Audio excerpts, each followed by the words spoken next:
What's up, guys, and welcome to another Fortnite Save the World video. This one is going to be more in-depth in Survivors. I know there's not too much to learn, so on top of that, I'm going to be showing off my Subzero Zenith. That's one of the characters I didn't show off in one of the later, or sorry, one of the earlier videos I did when I was doing my heroes and stuff. But let's jump into Survivors so I can show you guys what's up. So let's check out our first one. So when you're setting up a Survivor squad, obviously you're gonna want all legend. Sorry, obviously you're gonna want all legendaries. If you can't get legendaries, purples are good because they're temporary, right? They're gonna be temporary, so you don't have to worry too much about the rarity right away. If you can get legendary survivors more often, then go for it, right? Go for it. Open llamas. Let's go to a llama actually, so I can show you what the llamas are like as well. So we go to the llama shop. Legendary troll stash llamas. I think they refresh every 24 hours. I mean, but if you want better chances at getting, more survivors, whether that be epic or legendary, then these upgrade llamas are going to be where you get them from. And obviously, one is more expensive than the other. One is 500, the other one is 50. But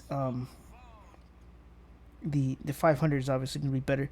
In this case, for survivors, it's not that good. You get two, you get a lead, and you get a blue, a blue survivor, which is not that good.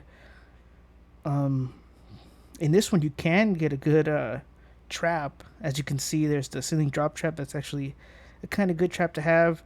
The shotgun Old Smoky is not necessarily a good one, and that's the enforcer. The enforcer is actually all right. It's better than the Old Smoky, basically. So if you have to get it, you're new. You know what I mean? So wasting 500 isn't something that you do regularly. Me, I have 9,700. I don't use these tickets at all.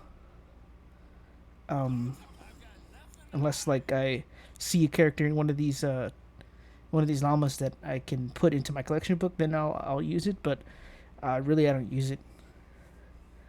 But yeah, you got to pay attention to these llamas for essentially easy survivors, especially this 51. Since if you go to quests, go to quest log, and you check your dailies will give you X-ray tickets. Me, they give me V-Bucks and X-ray tickets because I'm a founder. If you look at the top, that's flashing right now up in the top right. That's the founder's badge. So if you purchase the founder's pack, all of them, I guess. If you purchased all of them, then you have that boost. I have been hearing that people have purchased like the first three, and they get the founder's badge. And I think that's what I did. I can't remember exactly, but I'm pretty sure that's what I did. And then Epic had given me the rest of the founder's weapons and heroes for free, basically, since they were going to discontinue the founders packs altogether. So you can no longer get a founders badge, and if you're new to the game, you can no longer get V-Bucks for the daily missions. You can only get X-ray tickets, but X-ray tickets do come in handy, as I said, for the llamas. They help you they help you get survivors, and you could do the quests in any level mission.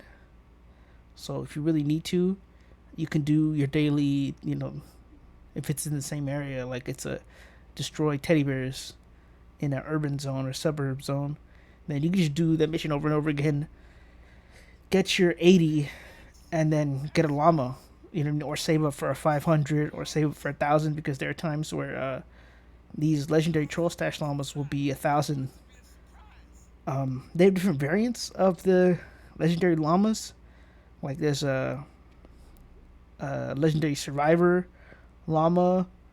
There's a legendary hero one. And I think there's a legendary weapon one, and maybe a trap I can't recall it right now if there's a trap one or not, but I do know there's the the weapons, the heroes, and the survivors.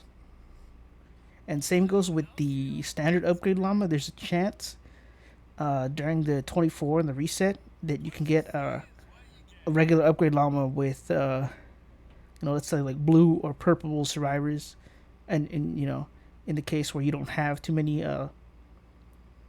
X-ray tickets, then that's something you could do, and then just work your way up slowly to get more purples and purples, and then get legendaries and replace them after. But let's go back to survivors, because as well, one thing you do need to try to pay attention to, if you can. If you can't, it's not really a huge thing. As I said, you're gonna build up slowly, or if you have a higher level player with you, then you could have him run missions to get more XP for you. So when you can get a legendary, you can max them out.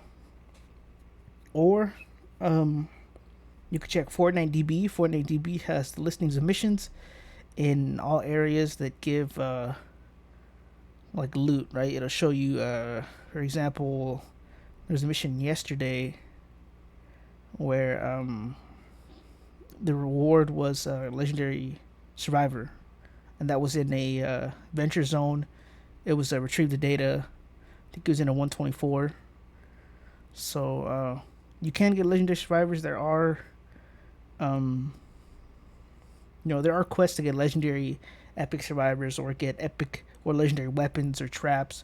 So pay attention to your zones to see what you have, and then that'll help increase your chances of getting better survivors, better heroes, better weapons, and just worry about getting whatever you can. Preferably purple to start off with, right, and then upgrade to gold. So as you're getting those characters and progressing through your rarity stage and whatever survivors or heroes or weapons you get, you can use flux to upgrade. There's usually 50 flux every cycle, which is like every Wednesday or whichever date that is for you. I know it's different for people in other countries or people in different sides of the U.S. or mid U.S. You know what I mean? Or it's different, right? It could be it could be like, for me it's Wednesday, but for someone else it may be Thursday night, or it may be Wednesday night. So, or it may be like probably early in the morning or late at night. Sometimes it depends, but watch the cycles. It's Wednesday for me. It could be Wednesday night for you.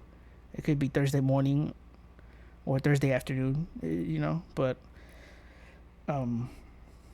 keep an eye on it, on the timer, or when it resets. Obviously, you'll know when it resets, because if you go to the llama shop, I go all the way back now to do this. Go to llama shop. You go to items. This is where you get your legendary flux.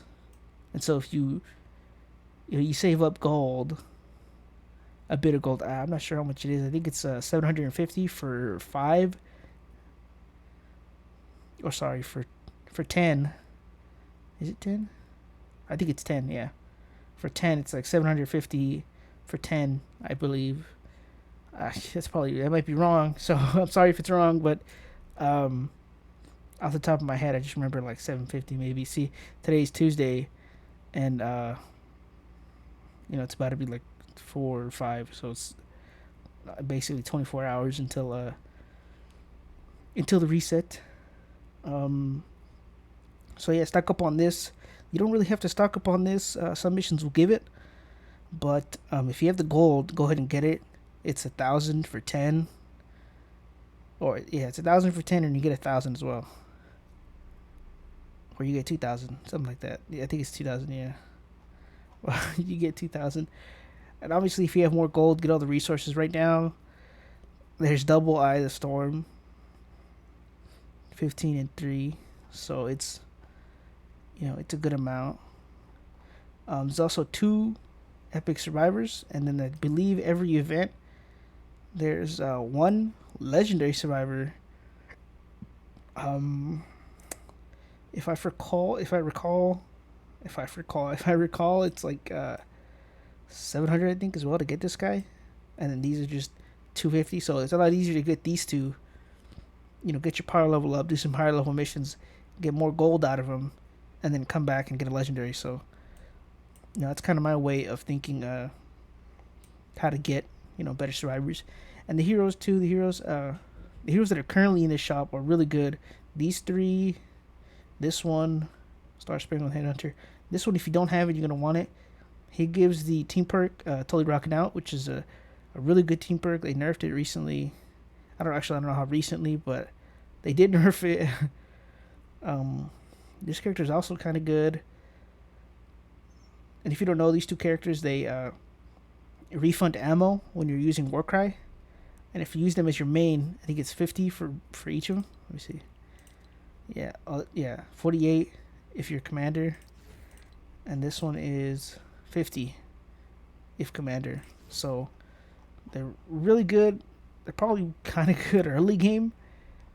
If you think about it, if you get this character, you level it up, then you can pop Warcry and spray your shotgun, your SMG, or whatever weapon you may want to use, and get that sort of return. Right, as you guys know, I have let me get a Zenith real quick. Let me go to my last one. I have Star Spangled Headhunter. This is my launcher setup, except not right now. I had it for shotgun since the last time I used this, I was testing out the new shotgun. And if you check my schematics now, don't have the other guns, because the primal shotgun was the only one that I thought was good enough to keep. The other ones are in my collection book now. But I was using the primal shotgun, which is why I have that character set up like that. But it's only really like a 2 character change to get it back to what it was. But back to survivors, you're gonna really want to pay attention as well in your leadership for each for each squad. You're gonna want to look for a leader match, right? As you can see, my leader has the that like doctor symbol, and you have to pair that with whatever symbol's right up on the left, right just under bonuses. Leader match, that's my leader.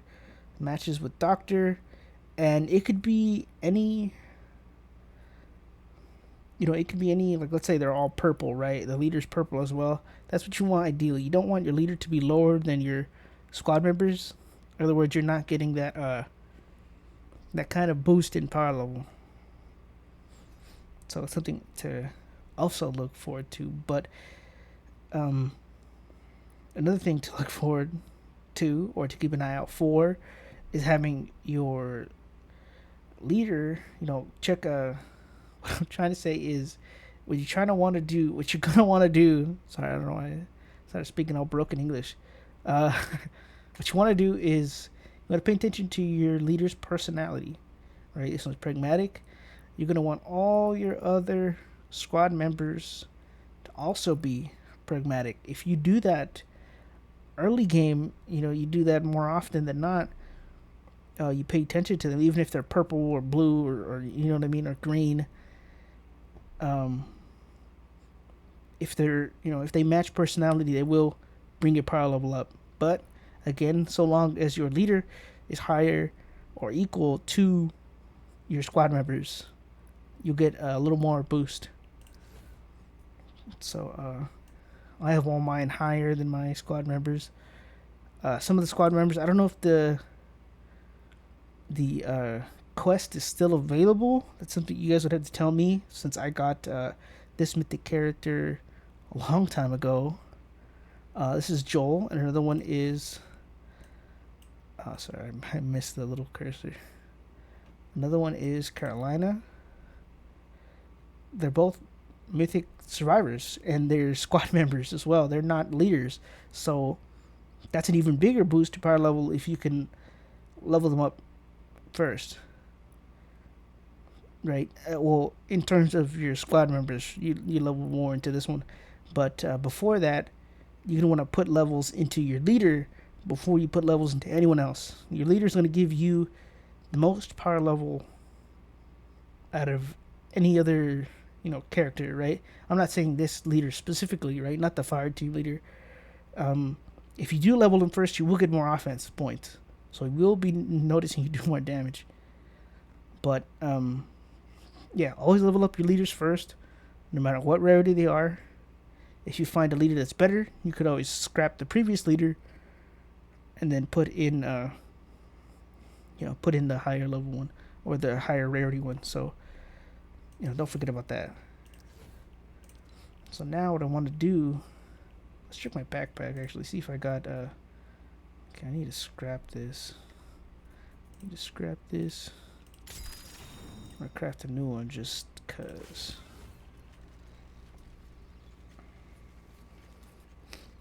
Okay, so now that I got that, I'll switch back to controller because I'm gonna load into a mission and I'll show you guys what Subzero Zenith can do. Okay, so we're in a Quad Atlas 160. Quad Atlas, fight category 160, says up there. It's a fire zone as well, which means if you use this character, the enemies are going to be weaker, right? So if you use this character and you freeze an enemy, the enemy won't necessarily be weaker, but if it's stopped in one place, you have the ability to do more damage to it, right? Or your traps will be able to do more damage to it, and that's part of the main reason I use this setup. But I use it, let's just say, right? I use it in par with a constructor, right? Because ideally, this character you're going to use to stop smashers. It's a smasher stopper. That's basically what it is. That's what it's best used for. But yeah, it's exactly what it's used for. There's no better explanation than saying it's a smasher stopper. It does have affliction, so the enemies, once they get afflicted, they freeze, they take affliction damage. And another thing you should know about affliction is affliction has a crit hit chance. So if an enemy is afflicted, they can crit hit and get afflicted, right? Since the only way to activate sniper, the only way to activate the freezing aspect of this setup is for sniper critical hits, freeze enemies for 1.6 seconds and apply water affliction. So obviously, as I said, the only way to get this affliction is for sniper crit hits. So the only way to do that as well is to obviously have a sniper, which the bow is considered a sniper. It can shoot through multiple enemies, which means you can freeze multiple enemies at once. And that is the best part. These guys die instantly, so you can't freeze them. But enemies like those ones can freeze, or they'll die instantly. Sometimes they'll just die instantly. See? And he's dead. These level 250 enemies as well. They will either freeze or die to the affliction. That's literally one of the two options. See? He died to affliction. More than likely he died to affliction anyway. But the affliction has a crit hit chance. And that is the key point in this, right? Now, I have my bows set up with double crit rating for an increased crit rating hit chance, right? The affliction has a hit chance to crit. And so, I'm saying the same thing over and over again. Might as well just show you guys what I mean. You'll notice that even if they don't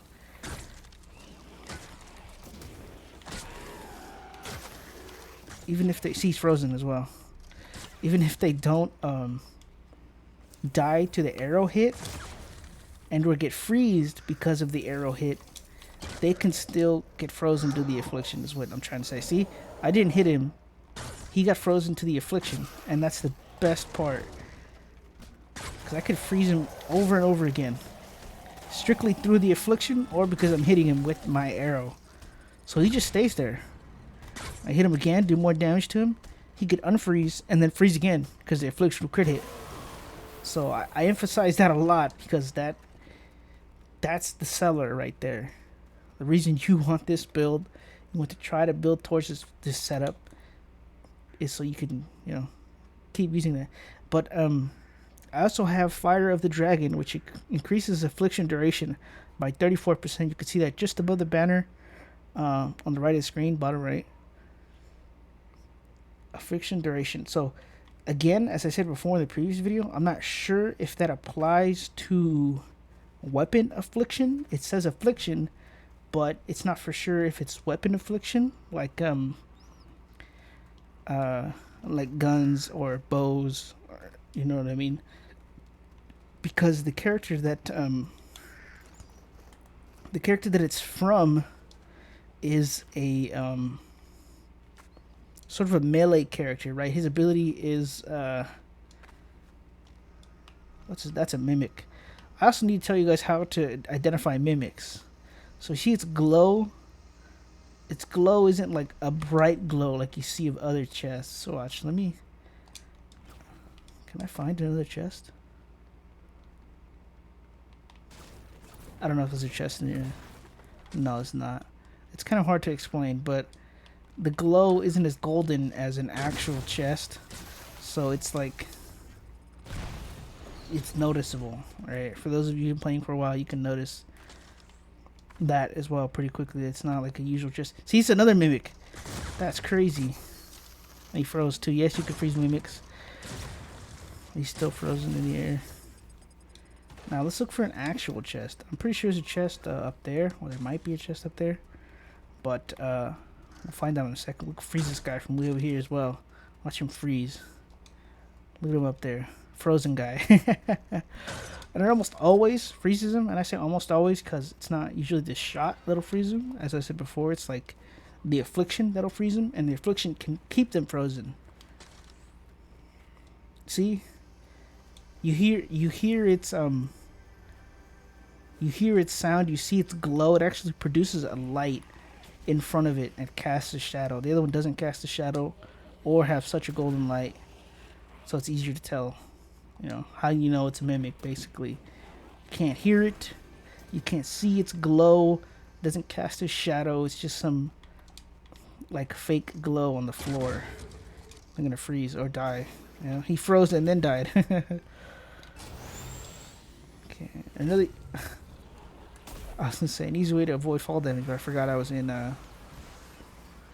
my hoverboard, so I couldn't show you. But if you're an outlander, you want to avoid fall damage, you just phase shift forward before hitting the ground, and you'll be fine.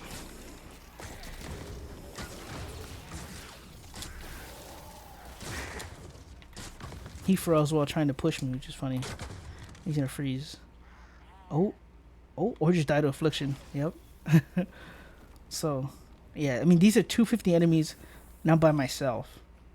So, if it's a mission like a evacuate the shelter, or a mission like a retrieve the data, then you can solo that mission.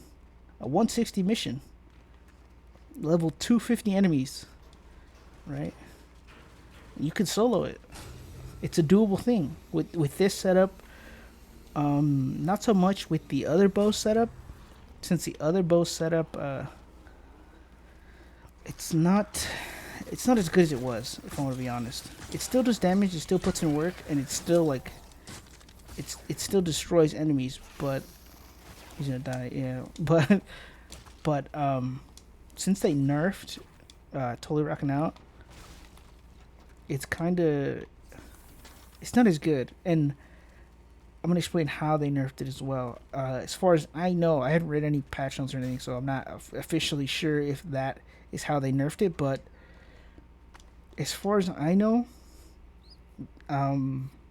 once you have Totally Rocking Out active, there is a... How are those guys back up there? Oh, they walked back up through the ramp I built. But after Totally Rocking Out activates, and it decays over 8 seconds, which is what it does. It decays over 8 seconds.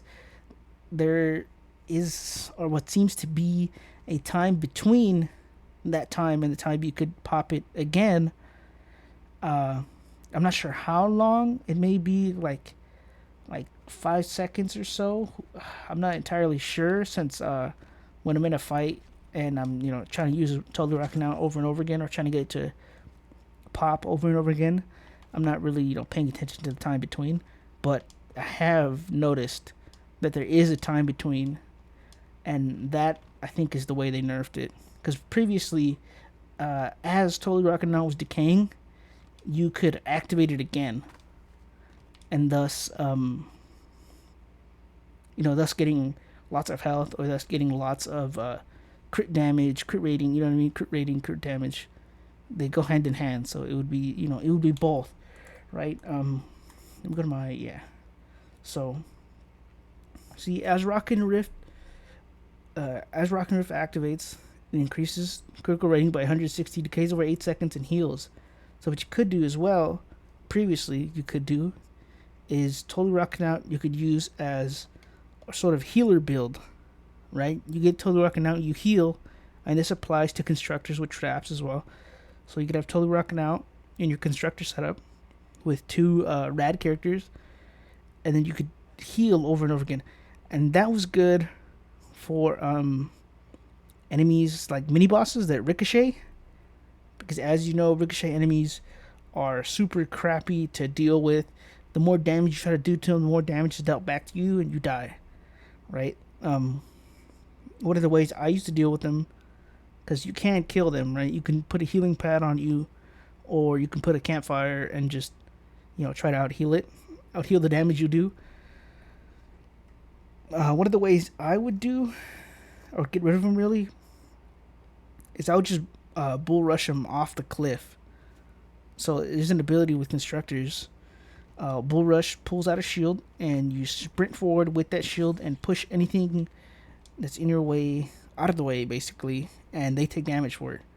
So what you could do with the mini bosses, not Smasher mini bosses, mind you, other mini bosses like the Husky Husks or the smaller guys, is you could push them off the map and they die. You don't get the rewards, but they die and they're not on your base anymore, right? That's especially useful for those ricochet enemies. Those ricochet enemies are super annoying, and they're just generally hard to kill. So you could just push them off the map, not deal with them anymore, and get back to defending your base. That's just how that was. But what I was saying, you could use Rockin' Rift in constructor setup, or Totally Rocking Out, and you could heal over and over again, which could help.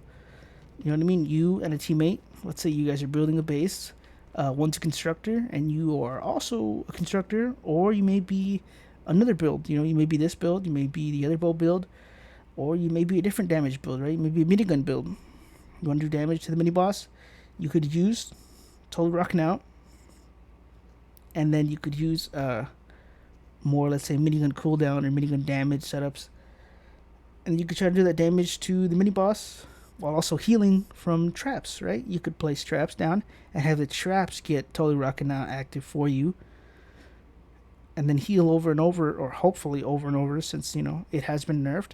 You'll heal once in a while. Essentially, you'll heal every I want to say like 12 seconds. Since it decays over 8 seconds, and you can only heal once during those 8 seconds, I would say it's 8 seconds. There is ways to kind of get around that.